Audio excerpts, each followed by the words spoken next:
आप सभी श्रोतागणों का स्वागत है मेरे चैनल रागनी सिंह में। आइए सुनते हैं मालती जोशी जी की लिखी कहानी हादसे और हौसले।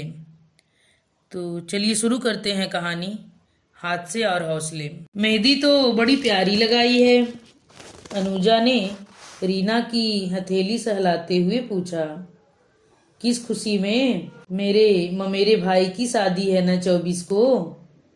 कल उसका लेडीज संगीत था और आजकल तो लेडीज संगीत में मेहंदी जे मस्ट। कोई 7-8 लड़कियां बुलवाई थी मामी ने। धत तेरी की, मैं तो सोच रही थी कि तुम कोई खुशखबरी सुना रही हो। वो पिछले हफ्ते जबलपुर से लोग बाग आए थे, उसका क्या हुआ? होना क्या था, उसके यहाँ से तो हाँ आ गई थी, पर मैंने ही मना कर दिया। क्यों? उसकी सैलरी पता है? सिर्फ 35,000, 35,000 ओनली। बताओ, इतने में गुजारा होता है आजकल? मुझे तो किसी को बताने में भी शर्म आएगी। अनुजा कुछ बोली नहीं, सिर्फ उसे घूरती रही। ये अब तुम मेरे घर वालों की तरह शुरू मत हो जाना। हमारी दादी जी बोली, तेरे दादाजी तो 350 पर रिटायर हुए थे। माता श्री बोली, मेरी शादी हुई तब तेरे पापा की तनख्वाह सिर्फ 1,500 थी। अरे किस जमाने की बात कर रही हो भाई?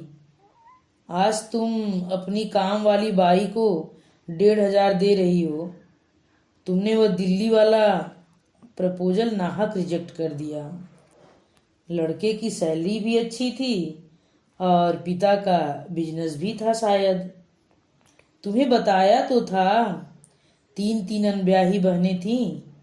उनको निपटाते निपटाते ही आधी जिंदगी गुजर जाती। अपनी लाइफ कब एंजॉय करते, और फिर सिर्फ शादी पर ही तो सब कुछ समाप्त नहीं हो जाता, जिंदगी भर करना पड़ता है। तुम तो कोई इकलौता बंदा ढूंढ लो। वो भी देख चुकी हूँ। नासिक का प्रपोजल था, लड़का इकलौता था, पर घर एकदम बाबा आदम के जमाने का। रिनोवेट करवाएंगे तब भी कोई फर्क नहीं पड़ेगा। इकलौते चिराग हैं तो अलग रहने का सवाल ही नहीं उठता। रीना, आजकल तुम्हारी बड़ी फिक्र होने लगी है। क्यों? यह जबलपुर वाला कितने नंबर का था? 16वां। क्या? मुझे डर लग रहा है, हालत कहीं कविता मैडम जैसी न हो जाए। दोस्त होकर ऐसी बद्दुआ तो मत दो। कहते हुए रीना उठ खड़ी हुई, कुर्सी सरकाते हुए। जैसे ही उसने इधर उधर नजर दौड़ाई, उसे जैसे लकवा मार गया। कविता मैडम ठीक बगल वाली मेज पर बैठी थी।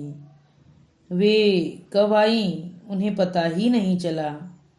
दोनों ने उन्हें साथ ही देखा और उनके पसीने छूट गए।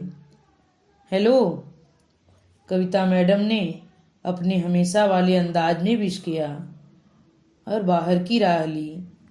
कैंटीन का कांच वाला दरवाजा ठेलकर वे बाहर आईं और कुछ क्षण खड़े रहकर खुलकर सांस ली।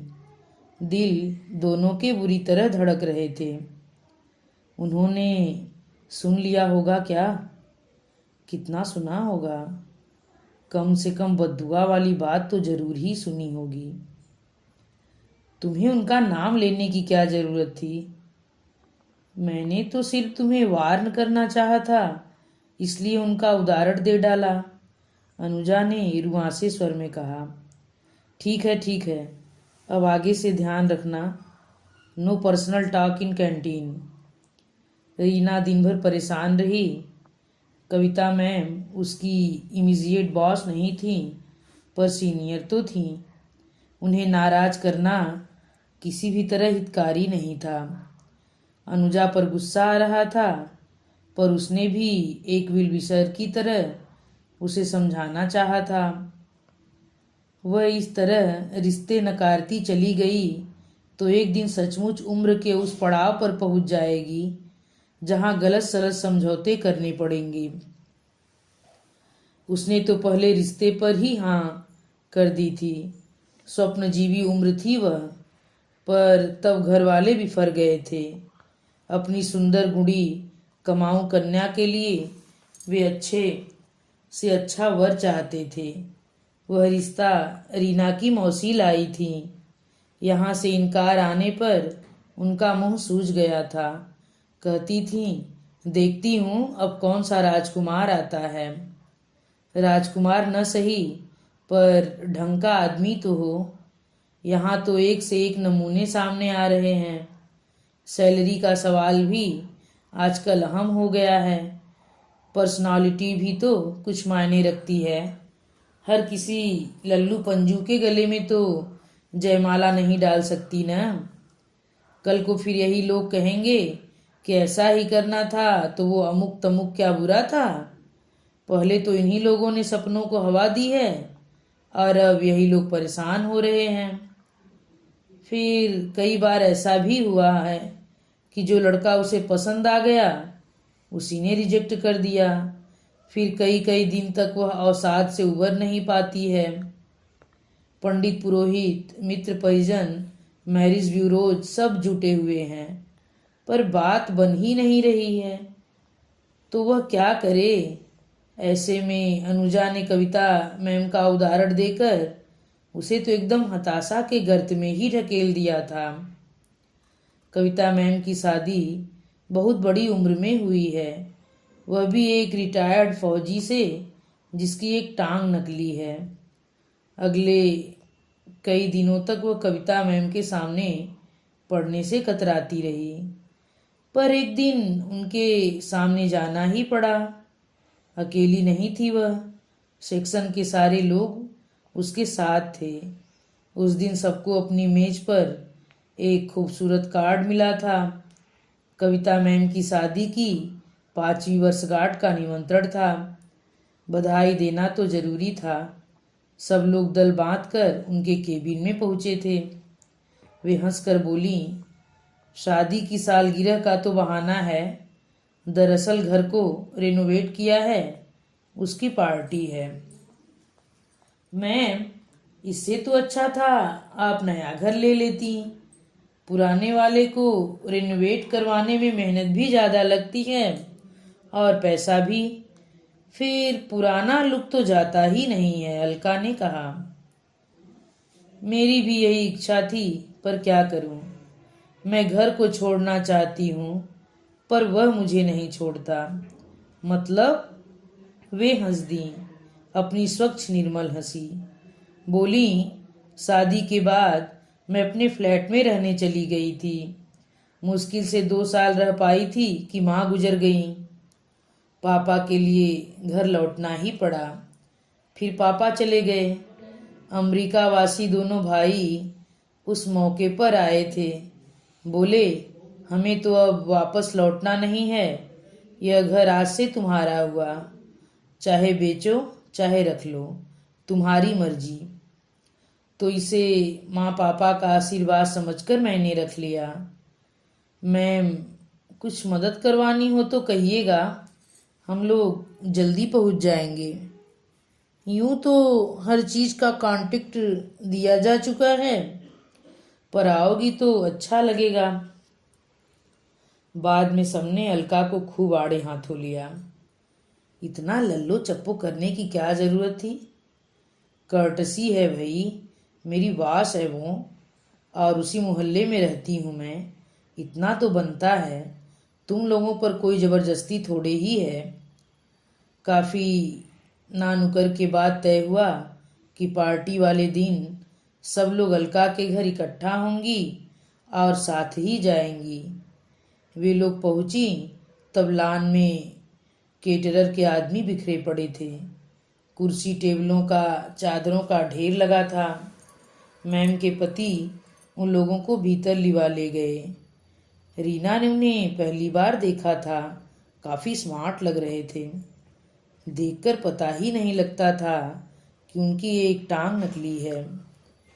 मैम ने एक बहुत ही खूबसूरत कमरे में उन लोगों का स्वागत किया। कमरे की सज्जा देखते ही बनती थी। अनुजा तो एकदम बोल पड़ी, मैम, कमरे का इंटीरियर तो बहुत ही प्यारा हुआ है, किससे करवाया?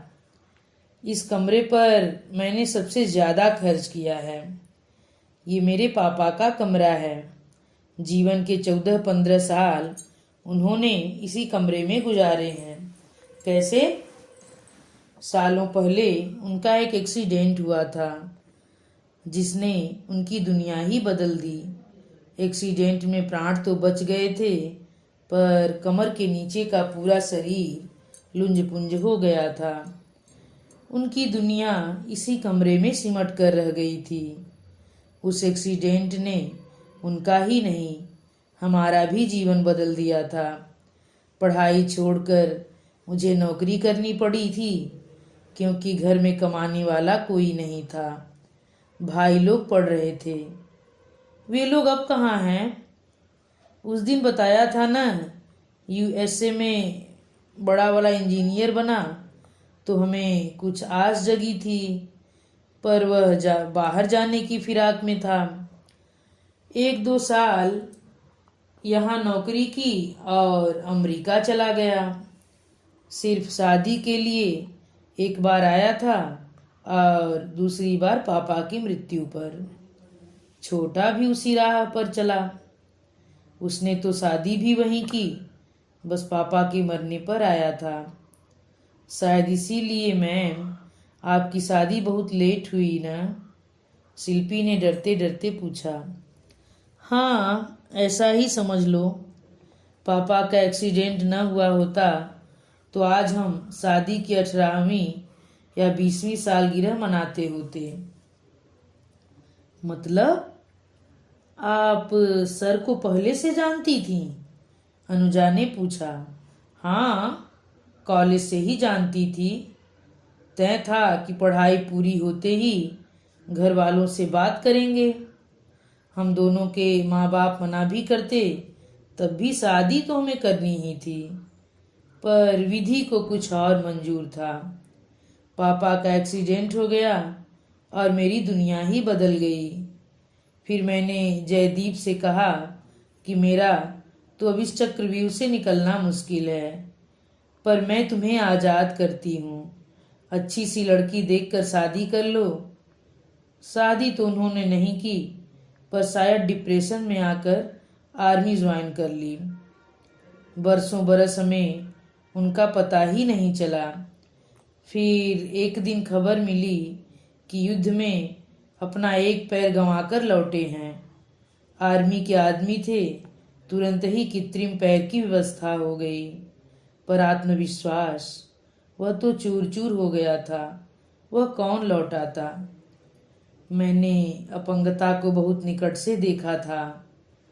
उस पीड़ा को परोक्ष रूप से ही सही अनुभव किया था। सारा संकोच त्याग कर मैं उनके पास गई और विवाह का प्रस्ताव रख दिया। बहुत नाराज हुए। उनके अहम को गहरी ठेस लगी थी। बोले, मैं समर्थ हूँ, सक्षम हूँ, मुझे किसी की दया की जरूरत नहीं है। मैंने कहा, आपको नहीं होगी, पर मुझे दया और सहारे की जरूरत है। इतने सालों से घर परिवार का बोझ ढोते ढोते मैं थक गई हूँ। आपको अब मेरी मदद करनी ही होगी। मैंने सालों इंतजार किया है। बड़ी मुश्किल से उन्हें राजी किया जा सका। बिना किसी टीम टाम के हमारी शादी हो गई।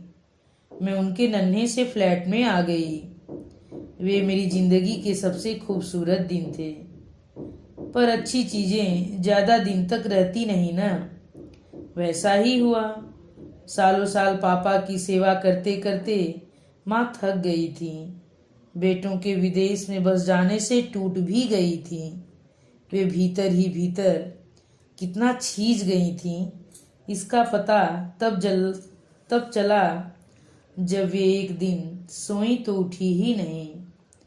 बेमन से ही सही घर लौटना पड़ा। पापा को फ्लैट में ले जाना नामुमकिन था। जयदीप बड़ी मुश्किल से यहाँ रहने को तैयार हुए, पर पापा की उन्होंने जो सेवा की है उसका वर्णन नहीं किया जा सकता। उनके बेटों ने भी ऐसी सेवा नहीं की होगी। बेटे तो खैर पहले ही भाग खड़े हुए थे, पापा के मरने के बाद ही लौटे आखिर बार।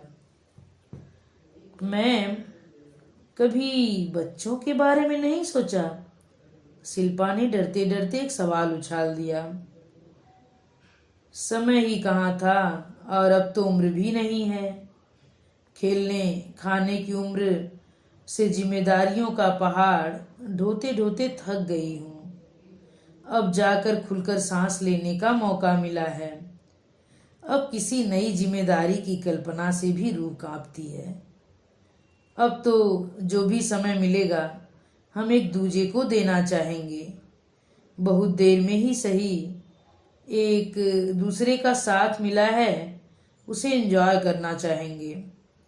ओह, व्हाट ए लव स्टोरी, लड़कियों ने कोरस में कहा। यह स्टोरी नहीं है बच्चों, जिंदगी की हकीकत है। शादी सिर्फ पे स्लिप का मिलान या डिग्रियों की जुगलबंदी नहीं होती। यह एक एग्रीमेंट है, एडजस्टमेंट है, और एक दूसरे के प्रति कमिटमेंट है, और पनिशमेंट भी। सबने चौंक कर देखा। 3 पीस सूट में सजे जयदीप खड़े मुस्कुरा रहे थे। उनका खिला खिला चेहरा उनकी अपनी बात को झुठला रहा था। अरे वाह, दूल्हे मियाँ तो तैयार भी हो गए। हाँ, और अब आप भी अपने लेक्चर को फुल स्टॉप देकर अपना हुलिया सुधार लें। 7 बजने को है। बाप रे, बोलती है तो बोलती ही चली जाती है। Poor girls, they must be bored to death. No sir, it was a pleasure, सबने एक साथ कहा, और वह एकदम सच था। और इसी अंतिम शब्दों के साथ यह कहानी यहीं पर समाप्त होती है। कहानी सुनने के लिए आप सभी लोगों का धन्यवाद। और एक निवेदन कि अगर यह कहानी आप लोगों को पसंद आई हो तो कृपया मेरे चैनल को सब्सक्राइब, वीडियो को लाइक और कमेंट करना न भूलिए। धन्यवाद।